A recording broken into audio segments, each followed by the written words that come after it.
Hello and welcome back to another edition of AEW Collision Out of 10. We're all in just a week away. This week's show is almost entirely devoted to building up to pay-per-view.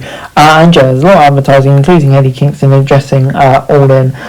But we started things off with a match in the women's division, Britt Baker taking on Harley Cameron. Collision opened with Baker getting a great reception for her entrance to take on Cameron, who was surprisingly alone in Soraya being there too. Cameron still doesn't have a lot of experience under her belt, so Baker had to be the ring general here. She did a good job making Cameron look good, but the Australian singer was also showing more signs of improvement. There's a lot more competitive than it needs to be. Baker's a former champion and top star, while Cameron establishing herself, so nobody would have been surprised with this one-sided fight. DMD picked up the win in roughly 8 minutes, but her victory celebration was interrupted by Mercedes and Camille. The brick house decimated Baker, lying her on the mat. So yeah, I thought it was a good start.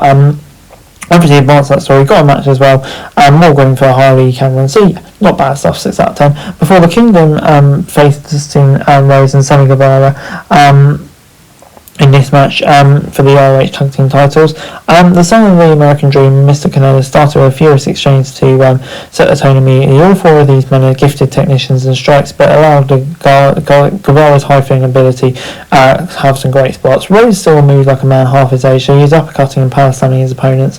Bennett narrowly saved Taven from being pinned by a crossroads before Roderick Strong and Beast Mortos interfered. The Von Erich conglomeration, Cage of Agony, all rolling and brawling. It's somewhat a surprising outcome. Rose and Guevara ended up being new champs. Dustin being a double champion this year is pretty wild too. So yeah, fun stuff on the whole though. I'm going to give it 6 out of 10. Decent match, and yeah, treat see where it goes. Before Hologram took on Angelico, AEW's original creation of Hologram back in action. Both these men are practitioners of lucha styles in different ways, and Hologram focused on the technical side of lucha libre with unique takedowns and submissions, while Hologram's some typical high fire. This is a match with no story and build up. It still ends up being one of the best performances CC all week, probably because of the skill on display. We saw a bit of everything in this bout.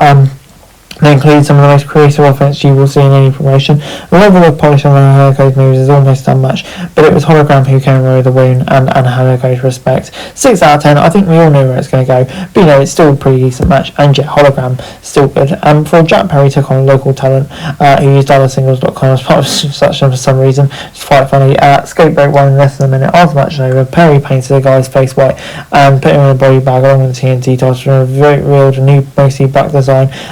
Creating his own TNT design. It kind of seems to go back in history. Kind of like it as well. Nice design. Yeah, good stuff. Not much more to say. 6 out of 10. Claudio Castagnoli then took on Leo Rush in a big mismatch. Of course, high flyer against powerful man. The men are as different as it gets in size and style, but they have commonly a high level of versatility. Castagnoli uses size advantage and power to control the pace, while Rush used his speed and agility to end up with creative counters and escape. Rush narrowly avoided a counter to only to walk into a massive uppercut. Pop-up uppercut a few minutes later secured the victory for the Swiss Superman to end a fun exhibition. I thought, quite a fun match between 2 pretty evenly matched sides here. So yeah, I'm going to give it 7 out of 10. Good win for Claudio. But I think, both have decent futures, looking at where both going with their respective characters. Before Mariah May defeated a local talent in a matter of seconds to pick up the win and produced a new video. It's quicker and to the point. May took her out on an angle on an innocent opponent with a high heel.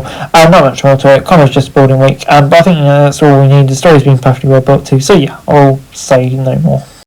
And in our main event, FTR took on the Acclaim with the winner taking on the Bucks at All In. Cassidy performed his usual pre-match rap from backstage before he and Bowens took on Harwood and Wheeler. The first few minutes saw basic lockouts and sequences. They kept things technical, which was a little surprising after seeing how bitter the feud had become. It was hard to see if they were pacing themselves to stretch out for time or not, but the business picked up as we got to the first break. The bout was given a lot of time, so they made sure all 4 men had plenty of chances to stand out. We saw several close 2 counts and some solid double team wrestling, and their chemistry continued to grow as match to the match progressed. The match probably didn't need to be this long, but we're never going to complain about decent wrestlers getting time to shine. The final few minutes got the crowd on their feet as it showed it all. This was the best match either team had had for months. After several false finishes, we got to a draw. The crowd were unhappy about it, but Shivani revealed all teams would be participating all in, particularly, and I think it's fair to say, but we're not complaining at all.